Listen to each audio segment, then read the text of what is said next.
Hey everybody, it's Sarah with A Wild Rumpus, back with Bullet Journal 101. Today I'm going to talk to you guys about weekly spreads, how I use them, why I use them, and why they're so important to how I kind of do my life. One thing I find really vital is not only keeping track of kind of what's going on for the whole week on a single spread, but I also have really gotten into my meal planning on my weeklies. I have two different spreads. They cover 2 pages. One is just a weekly at a glance. It allows me to see the whole week from start to finish, and then I'm able to kind of get a snapshot of what my week looks like. I'm not like, oh yeah, no, I can totally do that, and then realize I can't. It's a great way for me to see where I can fit more stuff in, where I need to kind of dial back, and that kind of stuff as well. It's also helpful when it comes to meal planning. I'm a really big meal planner in our house simply because if I don't plan our dinners, we end up eating garbage. Jill and I are doing a whole 30 this month, so meal planning got taken to a whole new level this month. I went from just planning our dinners to now I'm planning breakfast, lunch, and dinner, as well as making sure that I've got any snacks that I need in the pantry or fridge as well. So meal planning took on a whole new kind of ball game for me, and I'm excited to show you guys how I'm dealing with all of that in my bullet journal. So let's have a look.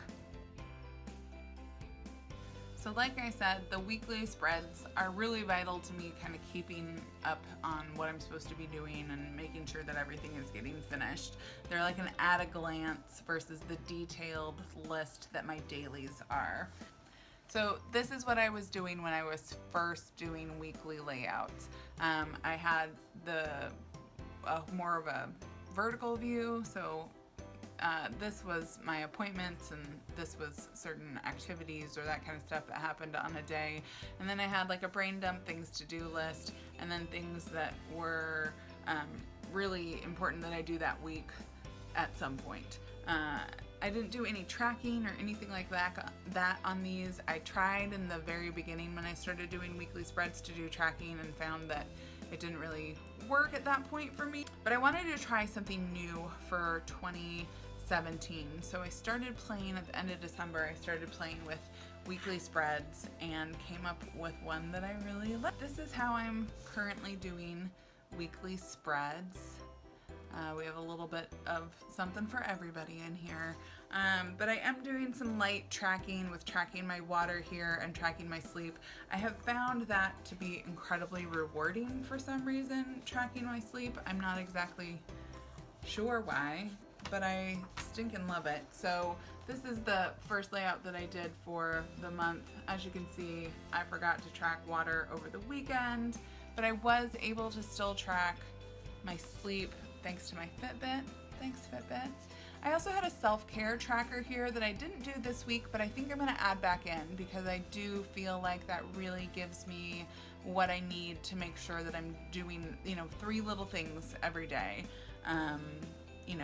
My activity level is up, that I hit my 10,000 steps for the day, and that I took my vitamins. Actually, that vitamin tracker comes crazy in handy because that's usually the thing that I totally forget. So it's good for me to have this. I like the way that I have this set up is, appointments are up here for the day, and then I have stuff down here for whatever I need to get out that day for production and that kind of stuff. So I like how that is. I like how that is set up for this year. It makes a lot of sense to me, and it makes me feel really good. When it comes to my dailies are, pretty intense. My dailies is where I really write down the minutia of what needs to get done. This doesn't work for everybody. Some people don't need that much detail in their lives and they just stick to weekly spreads. And to those people I say, lucky you. But I need to be able to see all the different stuff that I'm doing, and so I really love having the weekly at a glance, here's exactly what needs to happen, and the dailies, I can break it down even farther, so I have the step-by-steps that I'm doing. I also love checking stuff off of lists, so why would I deny myself the ability to check off all the little things that I do too? So So I think that that's really good.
This was how I meal planned before.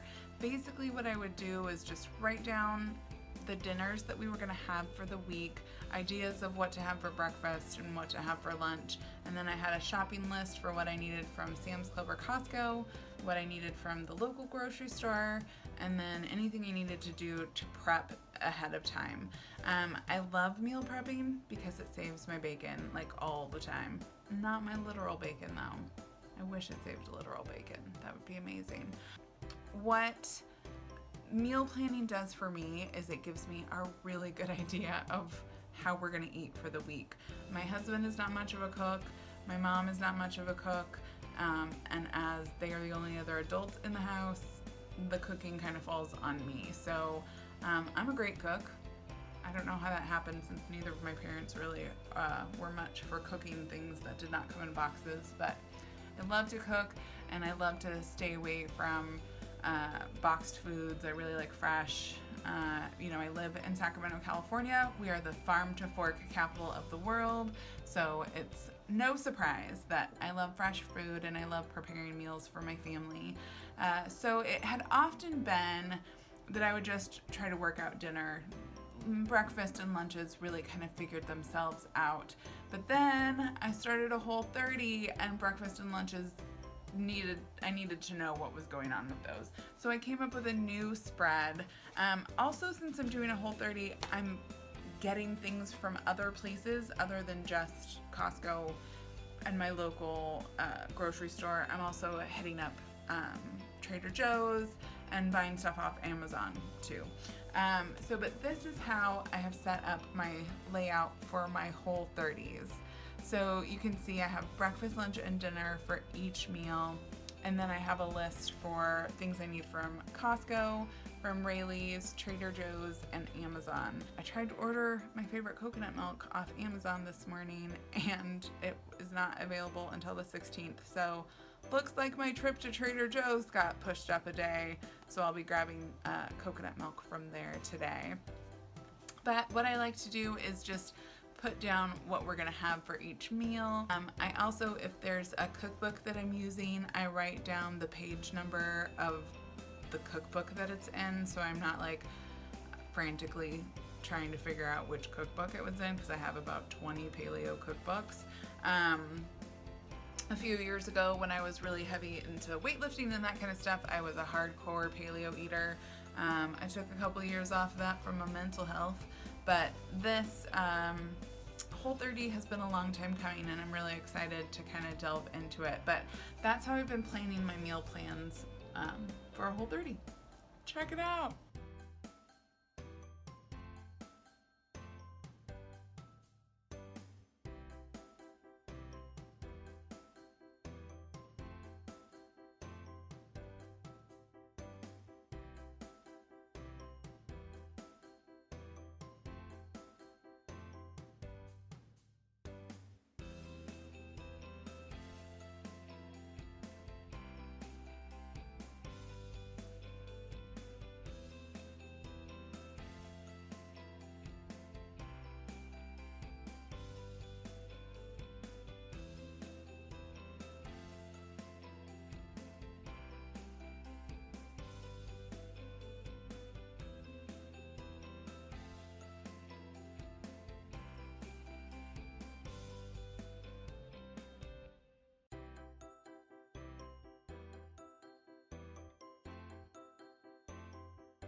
So that's how I do my weekly spread and my weekly meal planning.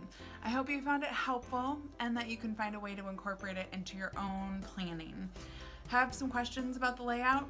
Maybe what pens I use or why it's so dark right now? Well, drop me a comment below, and don't forget to hit the subscribe button so you can be one of the first to know when we drop our videos every Tuesday about bullet journaling. Thanks so much for joining us and for being a wild rumpus starter.